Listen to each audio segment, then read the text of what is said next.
All right, let's now take a look at what the public opinion polling is telling us since Thursday's debate. NBC News' Steve Kornacki is at the big board. So, Steve, we don't have a lot of data yet, but we do have some new numbers from the CBS YouGov poll over the weekend. This is just an immediate snapshot following the debate, but what does it tell us? Yeah, I mean, everybody's waiting for sort of the definitive poll to come out. We don't have that yet, but we've had a couple now. There's another one this morning that looks very similar to what I'm going to show you from this CBS YouGov poll. And they asked a couple questions here. Let's show you this first of all.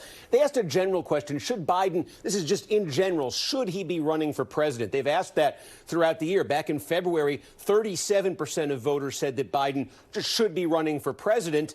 Now, right after the debate, they have that number dropping to just 28%. By comparison, they asked the same question about Donald Trump post-debate. The number is 46%. Now, more specifically, in response to the debate, they asked this: what should Biden do right now in the wake of this debate? And in this CBS poll, 64%, basically two-thirds of the electorate, said he should step aside. And I think what's particularly troubling for Biden in that number, not just the fact that it's two-thirds, is look at within his own party. This isn't just his political opponents saying he should get out of the race. This is worry within his own party, concern within his own party. 45% of Democrats saying that Biden should step aside. And obviously that performance, I think, just reinforcing and maybe even increasing in terms of its potency, the main concern, or one of the main concerns we've seen over and over when it comes to Biden, and that is his age. This is a Gallup poll just before the debate, and already going into the debate, 67% of voters said they considered Biden too old to be president. That's 30 points higher than the number for Donald Trump.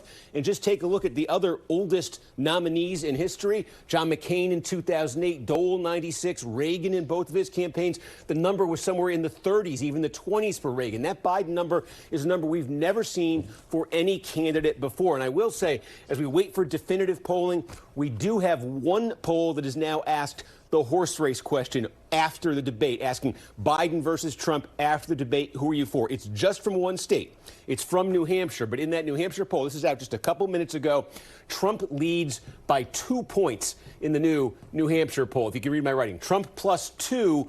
And the critical thing there is, in 2020, Biden carried New Hampshire by 7.5 points. So we don't have a pre-debate poll from St. Anselm was the pollster here. Their last one had been in December. They had Biden up 10 then. This is their first poll since December. But at least compared to the 2020 result in New Hampshire, their poll just after this debate is a pretty big shift. Yeah, that's certainly a warning sign for the Biden campaign. So, Steve, what about the alternatives? What do we know about feelings for Vice President Kamala Harris?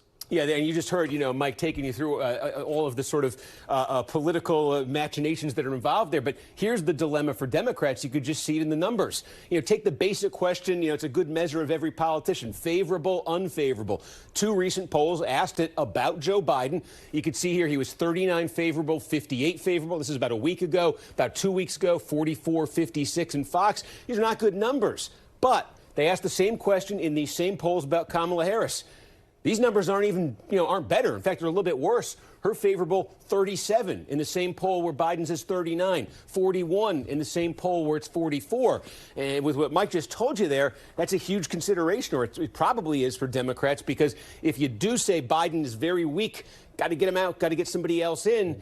If Kamala Harris is likely to be that nominee, Democrats have to ask themselves, is that really going to enhance their political positioning? Okay, Steve Kornacki, thanks for breaking it down for us, my friend. I appreciate it. Thanks for watching. Stay updated about breaking news and top stories on the NBC News app, or follow us on social media.